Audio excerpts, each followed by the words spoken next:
ዛሬ የፈለኩት ስለ እንትን ነበረ፣ ስለ ታቦት ታቦት ታቦት ምንድነው? ታቦትና ጽላት ምንድነው ልዩነታቸው? ታቦትስ ምንድነው? በዚህ ሰዓት አሁን ላይ ምንድነው የታቦት ጥቅሙ ምንድነው? አሁን የታቦት ጥቅም በዚህ ሰዓት ምንድነው? እንደገና ደግሞ ታቦትና ጽላት ልዩነታቸው ምንድነው? እሱን ነገር ነበር ማወቅ የፈለኩት።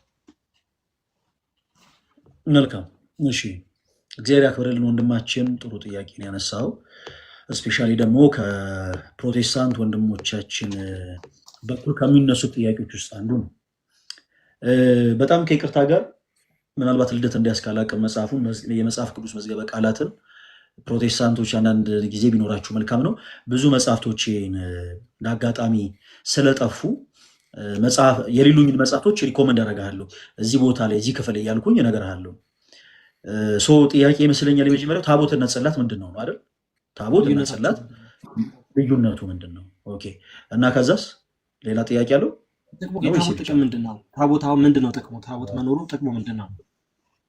ፈልገው ነው የመዝገበ ቃላቱን ላውጣልህ ካለ አዘጋጀውና ቆይ አዘጋጀውና ሶፍት ኮፒ አለ።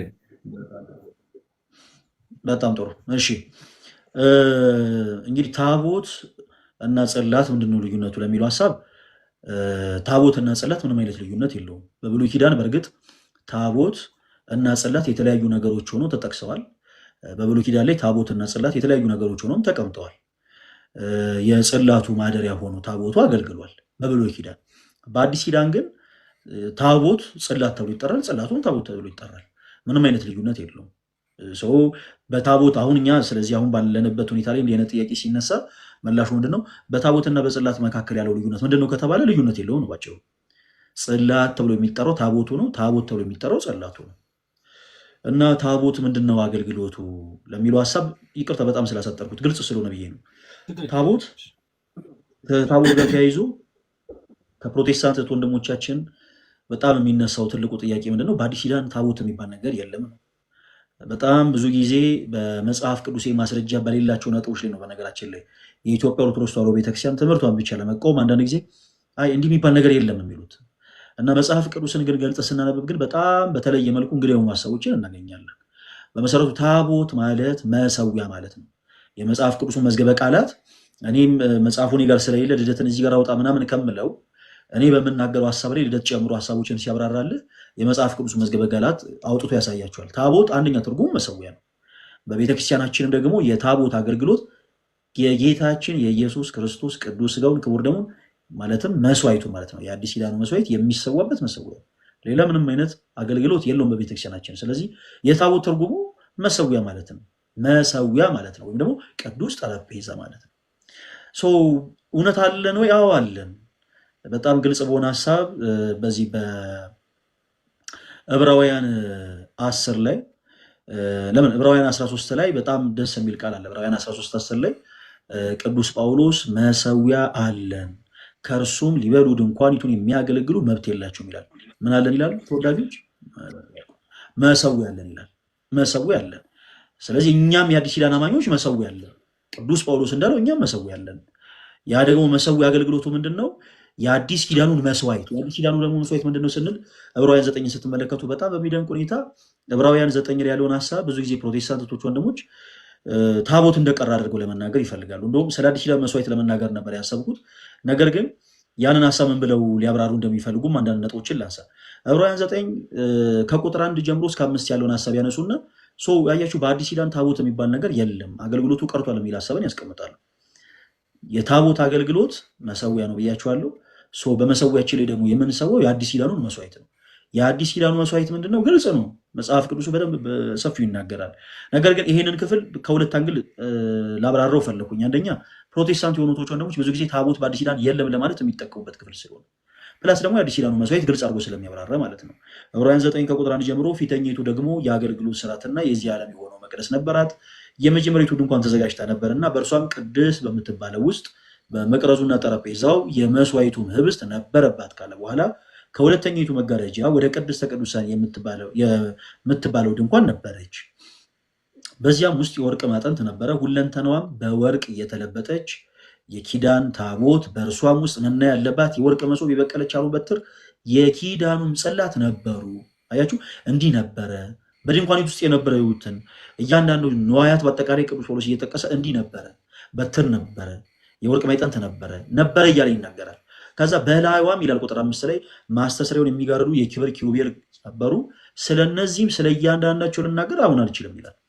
እዚህ ክፍል ላይ ቅዱስ ጳውሎስ በብሉይ ኪዳን ስለነበረችው ድንኳን ተናገረ እንጂ በአዲስ ኪዳን ታቦት የለም የሚል ሀሳብን አልተናገረም ነው ባቸው። የብሉይ ኪዳን ታቦት ወንድማችን ናታን፣ እኛ የኢትዮጵያ ኦርቶዶክስ ተዋሕዶ ቤተክርስቲያን አማኞች የለንም። ልክ ቅዱስ ጳውሎስ እንዳለው የአዲስ ኪዳን መሰዊያ ግን አለን። እኛ መሰዊያ አለን። የብሉይ ኪዳን ታቦት ግን በፍጹም በቤተክርስቲያናችን የብሉይ ኪዳን የሚባል ታቦት የለም። ለቅርስነት ሁልጊዜ ተደጋግሞ እንደሚነገረው አንድ አክሱም ጽዮን ብቻ አለ። እሱም ለቅርስነት እና እዚህ ክፍል ላይም ቅዱስ ጳውሎስ በብሉይ ኪዳን ስለነበረችው ድንኳን በውስጧም ስለነበሩት ንዋያት በአጠቃላይ ይናገራል እንጂ በአዲስ ኪዳን ታቦት የሚባል ነገር ቀርቷል አይልም ነው ባጭሩ።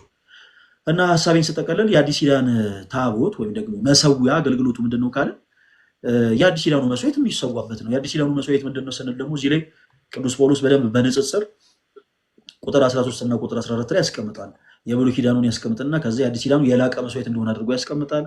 ገጸ ንባውን ስታነቡት የኮርሞችና የፍየሎች ደም በረከሱት ብላ የተረጨ የጊደር አመድ ስጋን ለማንጻት የሚቀድሱ ከሆኑ ነውር የሌለው ሆኖ ምን የሌለው ሆኖ ነውር የሌለው ሆኖ በዘላለም መንፈስ ራሱን ለእግዚአብሔር ያቀረበ የክርስቶስ ደም እንዴት ይልቅ ይላል። ይሄ የላቀው የአዲስ ኪዳን መስዋዕት ደግሞ ምን ሰዋበት መሰዊያ ያለ ነው። ቅዱስ ቤተክርስቲያናችን ይሄንን የላቀውን ነውር የሌለበትን ቅዱስ የሆነውን የክርስቶስ ኢየሱስን ደም የምትሰዋበት መሰዊያ አላት። ያም ደግሞ መሰዊያ ታቦት ወይም ጽላት ተብሎ ይጠራል። እዚህ ላይ ለትሻ የምትጨምሩ ሀሳብ ካለ ጨምር እና የመጽሐፍ ቅዱስ መዝገበ ቃላቱንም ከቻልክ አሳየው የታቦት ትርጉሙ ምን እንደሚል እና ደግሞ ከታች ወረድ ብሎ ማብራሪያዎችን ይሰጣል እና ከቻልክ ያችን የተወሰነች ፓርት አሳየው እና ሀሳቦችን ጨምር ለትሻ። ቴንክ ዩ። እሺ፣ እግዚአብሔር ያክብርልን። ፈለገ ቃል ያሰማልን። ያው ተነስቷል አብዛኞቹ ሀሳቦች ብዙ ነገር ሳይሆን የተወሰነች ነገር ለማንሳት ያህል ነውና የታቦትና የጽላትና ደግሞ ቤዚካሊ የታቦቱ አስፈላጊነት አስቀምጦላል። ያው የመሰዊያ አገልግሎት ለመስዋዕት ነው የምንጠቀመው እና አሁን ናቲ አንድ መረዳት ያለብን ነገር ምን መሰለህ ናቲ፣ እኛ በቤተክርስቲያናችን ውስጥ ያለው የሐዲስ ኪዳን ታቦት ነው። ኦኬ፣ የሐዲስ ኪዳን ታቦት በነገራችን ላይ ብዙ ጊዜ ስናወራ ሰምታችኋል። እዚህ ውስጥ ያላችሁ ክርስቲያን ወንድሞቻችን በብሉይ ኪዳን ለሙሴ የተሰጠው ታቦት እኛ የለንም። አንድ ታቦት ናት ለእስራኤል የተሰጠችው። በእኛ በዛሬዋ በሐዲስ ኪዳኗ ቤተክርስቲያን ውስጥ ዛሬ ባለችው በሐዲስ ኪዳን ቤተክርስቲያን ውስጥ ማለት ነው ለሙሴ የተሰጠው የብሉይ ኪዳኑ ታቦት 10ቱ ትእዛዛት የተጻፈበት ታቦት የለንም። 10ቱ ትእዛዛት በዚህ የተጻፈበት ታቦት ላይ አይደለም ዛሬ መስዋዕት የምናቀርበው። እሱ ለእስራኤላውያን የተሰጠው። በቤተክርስቲያን በሐዲስ ኪዳን ያለው ልክ እንደ ብሉይ ኪዳኑ ለምሳሌ በብሉይ ኪዳን ታቦት አለ፣ ጽላት አለ፣ መሰዊያ አለ። 3 አይነት ነገሮች ነው ያሉት።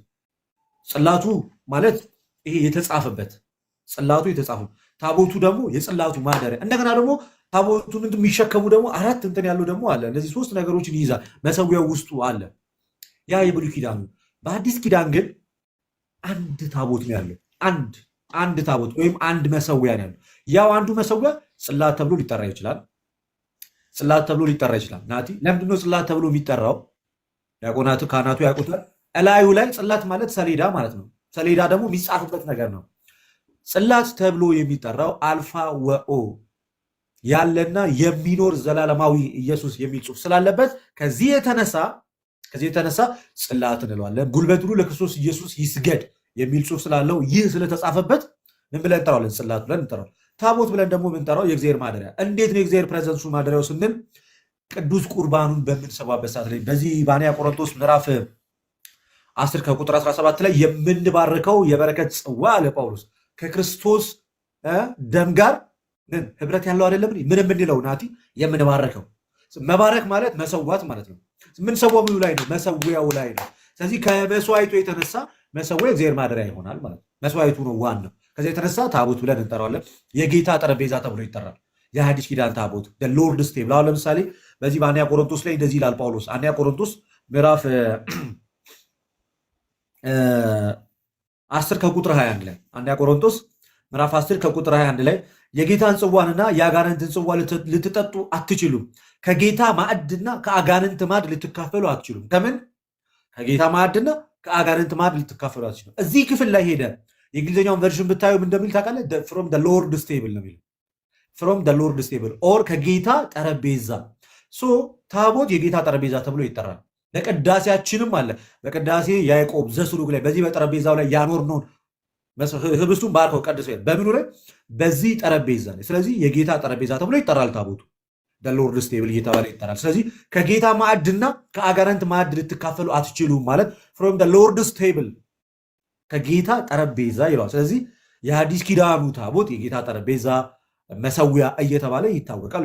መሰዊያ የተባለበት ደግሞ ለምንድነው ስንል ነው መስዋዕት ስላለን።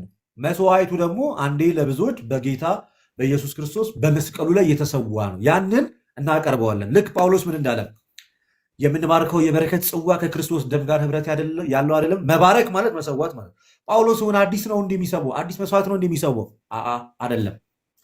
እዚሁ አንያ ቆሮንቶስ ምዕራፍ 11 ከቁጥር 23 ጀምሮ እንደዚህ ይላል ጳውሎስ ሲናገር ከጌታ የተቀበልኩትን ደግሞ እኔ ለእናንተ እሰጣችኋለሁ አለ።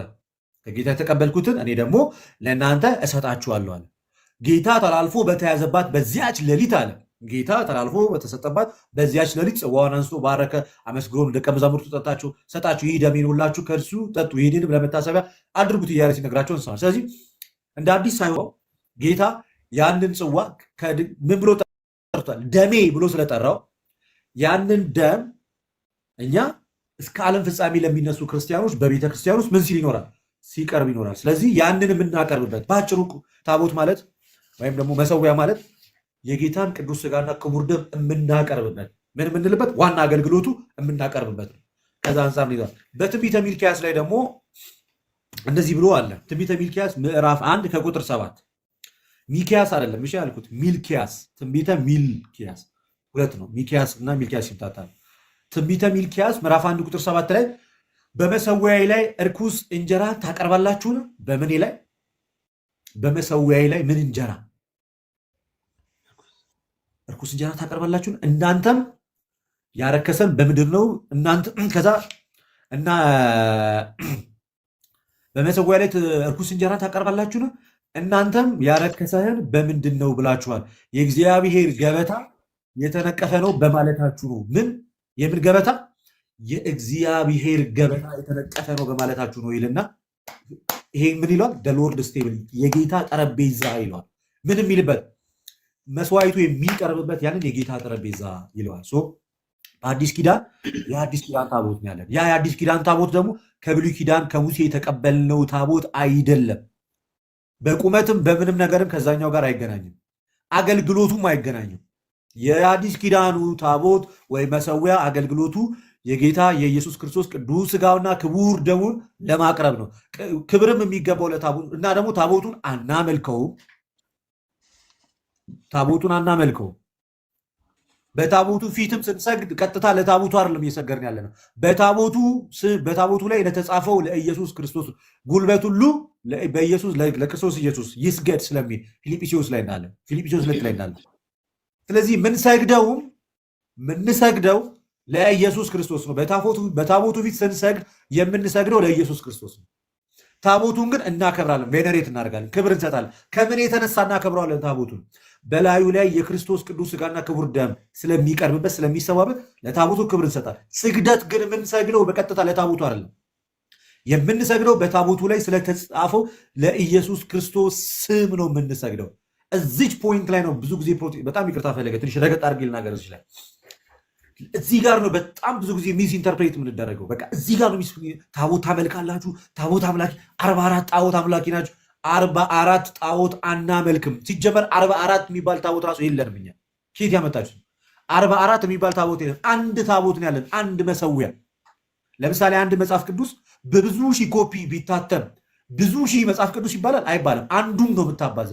እኛም በሐዲስ ኪዳን አንድ መሰዊያ አለን። ያ መሰዊያ በቤተክርስቲያን በሁሉም በሐዲስ ኪዳን ቤተክርስቲያን ዓለም ላይ በተበተነችው ቤተክርስቲያን አለ። 44 ብሎ የተናገሩ ራሱ ማን ነው? ገና ከጀምሩ ኬን ያመጣችሁት 44 የሚል ነገር በራሱ ታቦት አንድ ነው። በሁሉም ቤተክርስቲያን ግን አለ። አሁን ኢትዮጵያ ውስጥ ሚሊዮን ቤተክርስቲያን ቢኖር በነዛ ሁሉ ቤተክርስቲያን ውስጥ የጌታ ጠረጴዛ አለ። ለምን? መስዋዕት ስለሚቀርብበት። ከዚህ አንጻር ነው እና በሐዲስ ኪዳን ቤተክርስቲያን ውስጥ ጽላት ሌላ፣ ታቦት ሌላ ተብሎ የተለያየ ነገር የለም። ያው አንዱ ታቦት ጽላት ብለን የምንጠራው እላዩ ላይ ስለተጻፈበት፣ መሰዊያ የምንለው መስዋዕት ስለምናቀርበት፣ ታቦት የምንለው የእግዚአብሔር ማደሪያ ነው ብለን ስለምናምን ነው። ፔሬድ ይሄ ነው እና ክሊርሊ ልናውቀው ይገባል ማለት ነው። እግዚአብሔር ያክብርልን።